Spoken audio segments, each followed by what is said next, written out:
Milton C. Hardcastle is a retired judge from the Los Angeles Superior Court. Mark McCormack, an ex-race car driver turned thief, was Hardcastle's last case. McCormack has been placed in the judge's custody, and together they're going after 200 cases that walked out of Hardcastle's courtroom on technicalities.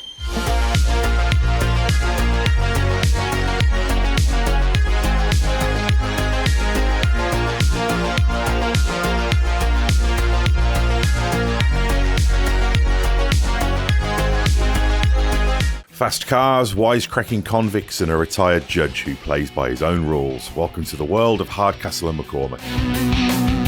If you're a fan of 80s action TV, then this cult classic holds a special place in your heart and your VCR history.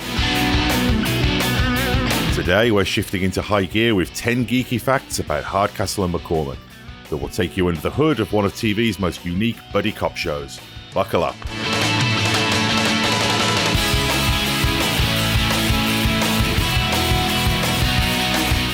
Fact 1.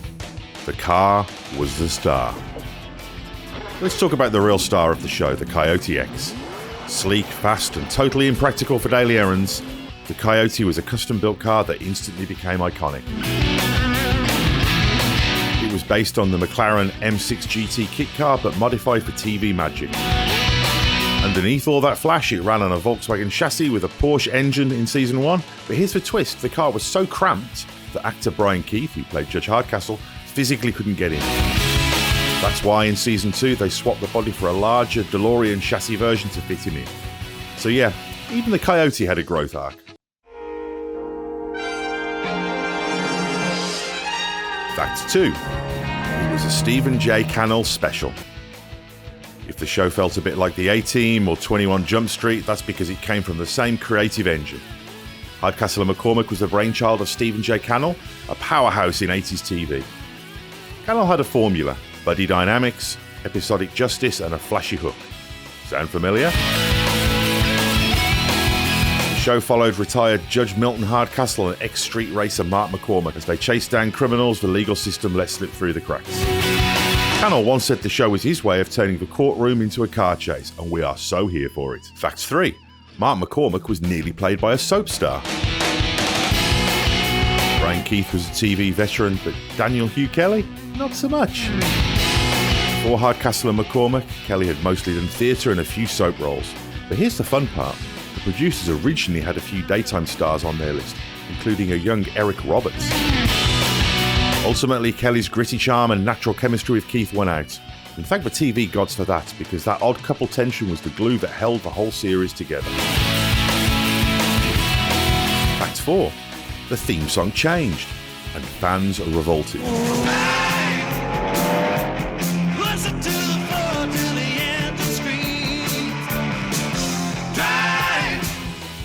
You know that feel-good, fist-pumping theme song Drive?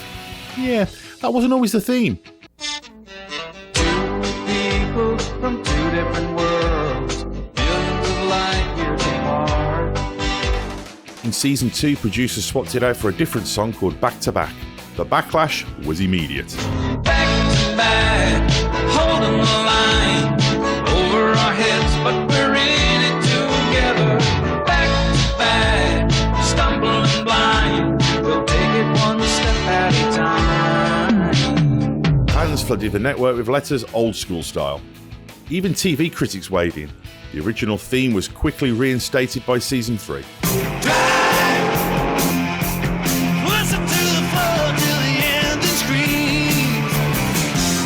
Lesson learned. Don't mess with a perfect soundtrack. Drive wasn't just a song, it was the show. Fact 5. Brian Keith was a total badass in real life. Judge Hardcastle might have been retired, but actor Brian Keith was anything but soft. A World War II Marine gunner who flew over 200 combat missions, Keith brought that steely grit to every role he played. He even did some of his own stunts in the early seasons. And off-screen, he was famously gruff but deeply respected by the crew. Keith's no-nonsense presence grounded the show's wilder moments and reminded you that Hardcastle wasn't just making up justice as he went along. Okay, maybe a little. 6. The car had major reliability issues. Remember how cool the Coyote looked? Well, he was a total diva. It overheated constantly, had steering problems, and even broke down mid-shoot. There are stories of entire scenes being rewritten because the car wouldn't start. And since there were only 2 drivable models at the time, every scratch or dent caused major production delays. That's Hollywood glamour for you. What looks cool on camera might be held together with duct tape and desperate prayers.